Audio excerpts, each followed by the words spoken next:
ಅವರಿಬ್ಬರು ಒಂದಾಗೋದಕ್ಕೆ ಒಂದು ಒಳ್ಳೆಯ ಮುಹೂರ್ತವನ್ನ ಇಟ್ಕೊಡ್ತೀನಿ. ಎಲ್ಲ ವ್ಯವಸ್ಥೆನೂ ಸರಿಯಾದರೆ ಅವರಿಗೆ ಶುಭವಾಗುತ್ತೆ. ಅಪ್ಪ ಇಷ್ಟ ಹೇಳಿದ್ರಲ್ಲ ಸಾಕು. ಅವ್ರನ್ನ ಹೆಂಗಿದ್ರು ಮಾದಪ್ಪಣ್ಣ ಒಪ್ತಾರೆ. ಅದಕ್ಕೆ ನೀವು ಮುಹೂರ್ತ ಕೊಡ್ತೀರಾ. ಇನ್ನು ಒಂದೇ ವರ್ಷದಲ್ಲಿ ಈ ಮನೆಗೊಂದು ಮಗು ಬರುತ್ತೆ. ರಮ್ಯಾ ಬಾ, ಗುರುಗಳಿಗೆ ಹಾಲು ಕಾಯಿಸ್ಕೊಂಬರೋಣ. ಗುರುಗಳೇ, ನಮ್ಮ ಶಿವಪಾರು ಜಾತಕ ನೋಡಿ ಯಾಕೆ ಮಂಕಾದ್ರಿ? ಏನಾದರೂ ಸಮಸ್ಯೆನಾ? ಸತ್ಯ ಹೇಳಿದ್ರೆ ಮಕ್ಕಳಿಗೆ ಅರಗಿಸ್ಕೊಳ್ಳೋ ಶಕ್ತಿ ಇರಲ್ಲ, ಅದಕ್ಕೆ ಸುಮ್ಮನಾದೆ. ಅಂಥದ್ದೇನಿದೆ ಗುರುಗಳೇ? ಶಿವಪಾರ್ವತಿ ಜಾತಕದಲ್ಲಿ ಎಲ್ಲ ಗ್ರಹಗಳು ಉಚ್ಚ ಸ್ಥಾನದಲ್ಲಿದೆ. ಅಂತ ಸ್ಥಾನದಲ್ಲಿ ಅವರಿಬ್ಬರು ಹುಟ್ಟುವ ಮಕ್ಕಳು ಸಾಮ್ರಾಟರಾಗ್ತಾರೆ, ಚಕ್ರವರ್ತಿಗಳಾಗ್ತಾರೆ. ಮತ್ತೆ ಇಂಥ ಸಂತೋಷದ ವಿಷಯನ ಯಾಕೆ ಹೇಳಲಿಲ್ಲ? ಸಮಸ್ಯೆನೇ ಅದು ಮಾತಪ್ಪ. ಅರ್ಥ ಆಗ್ಲಿಲ್ಲ ಗುರುಗಳೇ. ಗ್ರಹಗಳೆಲ್ಲ ಉಚ್ಚ ಸ್ಥಾನದಲ್ಲಿ ಇದ್ರು ಇವ್ರ ಜಾತಕದಲ್ಲಿ ಸಂತಾನ ಭಾಗ್ಯ ಕಾಣ್ತಾ ಇಲ್ಲ. ಅದೇನ್ ಸಾಧ್ಯ ಗುರುಗಳೇ? ನನ್ನ ಅನುಭವದ ಪ್ರಕಾರ ಹೇಳಬೇಕಾದ್ರೆ ಶಿವಪಾರು ಗಟ್ಟಿ ಮನಸ್ಸಿನಿಂದ ಮಕ್ಕಳು ಮಾಡ್ಕೊಳ್ಳೇಬಾರದು ಅಂತ ದೃಢ ಸಂಕಲ್ಪ ಮಾಡಿದ್ದಾರೆ. ಇದು ಯಾಕೆ ಅಂತ ಅರ್ಥನೇ ಆಗ್ತಾ ಇಲ್ಲ. ನನಗೆ ಅರ್ಥ ಆಯ್ತು ಗುರುಗಳೇ. ಶಿವಪಾರು ಇಬ್ರು ಈ ಹೆಣ್ಮಕ್ಳೇ ನಮ್ಮ ಮಕ್ಕಳು ಅಂದ್ಕೊಂಡು ಇವ್ರ ಜೀವನನ ಹಸ್ನಾಗಿ ನೋಡ್ಕೋಬೇಕು ಅನ್ನೋ ಉದ್ದೇಶದಿಂದ ಮಕ್ಕಳನ್ನ ಮಾಡ್ಕೋಬಾರ್ದು ಅಂತ ನಿರ್ಧಾರ ಮಾಡಿದ್ದಾರೆ. ಎಲ್ಲಿ ಮಕ್ಕಳಾದರೆ ತಮ್ಮ ಪ್ರೀತಿ ಅವ್ರಿಗೆ ಹೋಗುತ್ತೇನೋ ಅಂತ ನಿಸ್ವಾರ್ಥಿಗಳಾಗಿ ತಮ್ಮ ಸಂತಾನ ಭಾಗ್ಯವನ್ನೇ ತ್ಯಾಗ ಮಾಡಿರೋ ದೇವತಾ ಮನುಷ್ಯರು ಅವರು. ಕೆಲವೊಮ್ಮೆ ನಾವು ಸಿದ್ಧಿ ಮಾಡಿಕೊಂಡಿರೋ ಶಕ್ತಿಗಳೆಲ್ಲ ಇಂತಹ ವ್ಯಕ್ತಿಗಳ ಮುಂದೆ ಶೂನ್ಯವಾಗ್ಬಿಡುತ್ತೆ. ಎಲ್ಲ ಭಗವಂತನ ಮಹಿಮೆ. ಇರ್ಲಿ ಗುರುಗಳೇ, ಅಂಥವ್ರ ಜೊತೆಗೆ ನಾನು ಬದುಕ್ತಾ ಇದ್ದೀನಲ್ವಾ, ನನಗದೇ ಹೆಮ್ಮೆ. ಇದು ನನ್ನ ಮಗನ ಜಾತಕ, ಇದು ನನ್ನ ಸೊಸೆ ಜಾತಕ. ಹೇಳಿ ಗುರುಗಳೇ, ಇವ್ರ ಕತೆ ಏನು ಅಂತ?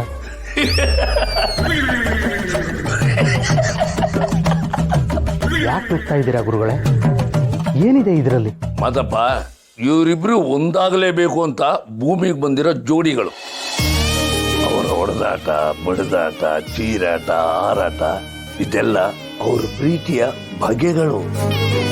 ಕೆಲವ್ರದ್ದು ಮುದ್ದಾಡೋದು ಪ್ರೀತಿ, ಇವ್ರದ್ದು ಗುದ್ದಾಡೋದೇ ಪ್ರೀತಿ. ಲೀಲಕ್ಕ ಅವ್ರು ಇಲ್ಲೆಲ್ಲೂ ಕಾಣಿಸ್ತಿಲ್ಲ. ಭಾವನ್ ಕೋಣೆಲ್ ಅವ್ರ ಅಂತ ನೋಡ್ತೀನಿ ಇರು.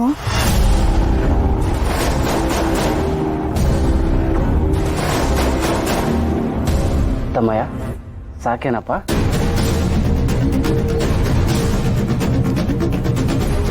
ಅನು, ಎಷ್ಟು ಅಂತ ಕೆಲಸ ಮಾಡ್ತೀಯಪ್ಪ?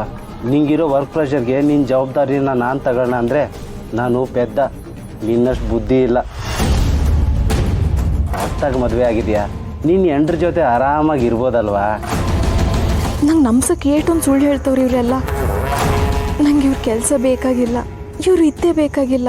ಇವ್ರೊಬ್ರಿದ್ರೆ ಸಾಕು, ಬೇರೆ ಏನು ಬೇಡ. ಅಲೋ ಅಲೋ ಲೀಲಕ್ಕ, ಇಲ್ಲೇ ಅವರೇ, ಕೊಡ್ತೀನಿ. ಓ ರಾಣಿ, ಏನವ ಇಲ್ಲಿ ಗಂಟ ಬಂದ್ಬಿಟ್ಟಿದ್ಯಾ? ಅದು ಲೀಲಕ್ಕ ಇವ್ರ ಜೊತೆ ಮಾತಾಡ್ಬೇಕಂತೆ, ಅದಕ್ಕೆ ಫೋನ್ ಕೊಡುಮ ಅಂತ ಬಂದೆ. ಹೌದಾ, ಸರಿ, ನೀವು ಮಾತಾಡಿ, ನಾನು ಹೋಗ್ತೀನಿ.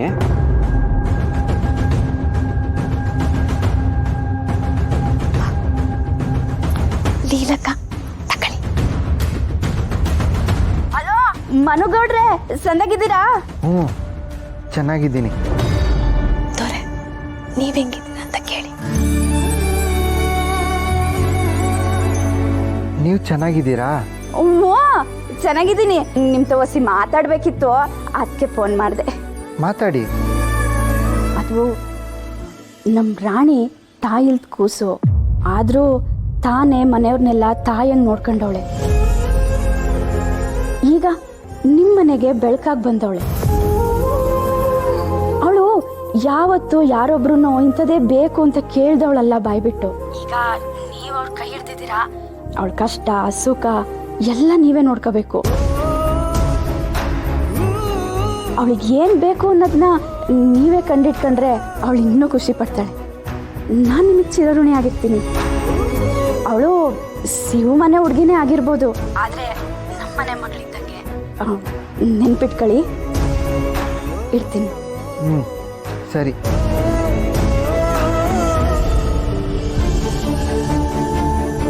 ಅಪ್ಪ ಯಾರು ದೊಡ್ಡವನು ಏನೂ ಗೊತ್ತಾಗ್ಲಿಲ್ಲ. ರಾಣಿಗೇನು ಇಷ್ಟ ಅಂತ ತಿಳ್ಕೊಂಡು ಅದನ್ನ ಮಾಡಬೇಕು ಅಂದ್ರಲ್ಲ, ಇವಳಿಗೇನು ಇಷ್ಟ?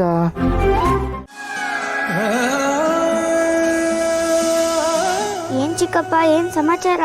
ನಾನೇನೋ ಕೇಳಬೇಕು. ಕೇಳಕ್ಕೆ ತಾನೇ ಬಂದಿರ್ತೀಯ, ಏನ್ ಹೇಳು. ಅದು ರಾಣಿಗೇನು ಇಷ್ಟ ಅಂತ ಹೇಗೆ ತಿಳ್ಕೊಳ್ಳೋದು? ಈಗ ಸೀದಾ ಹೋಗಿ ಚಿಕ್ಕಮ್ಮಂಗೆ ನಿಂಗೇನ್ ಇಷ್ಟ ಅಂತ ಕೇಳು. ನಾನು ಹಾಗೆ ತಿಳ್ಕೋಬೇಕು. ಚಿಕ್ಕಪ್ಪ, ನಿಂಗೊಂದು ವಿಷಯ ಹೇಳ. ಚಿಕ್ಕಮ್ಮಂಗೆ ಏನ್ ಇಷ್ಟ ಅಂತ ನನಗೆ ಗೊತ್ತು. ಏನಿಷ್ಟ?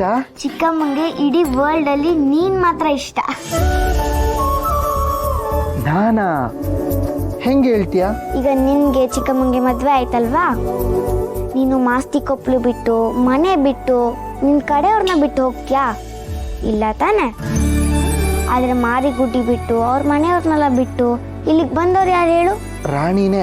ನೀನ್ ಮದ್ವೆ ಆಗಿ ಇವ್ರನ್ನೆಲ್ಲ ಬಿಟ್ಟು ಹೋಗು ಅಂದ್ರೆ ನೀನೇನ್ ಮಾಡ್ತಿದ್ದೆ? ನಾನು ನಿಮ್ಮನ್ನೆಲ್ಲ ಬಿಟ್ಟು ಎಲ್ಲಿಗೂ ಹೋಗಲ್ಲ. ಚಿಕ್ಕಮ್ಮ ಆಗಲ್ಲ, ಹೇಳಲೇ ಇಲ್ಲ.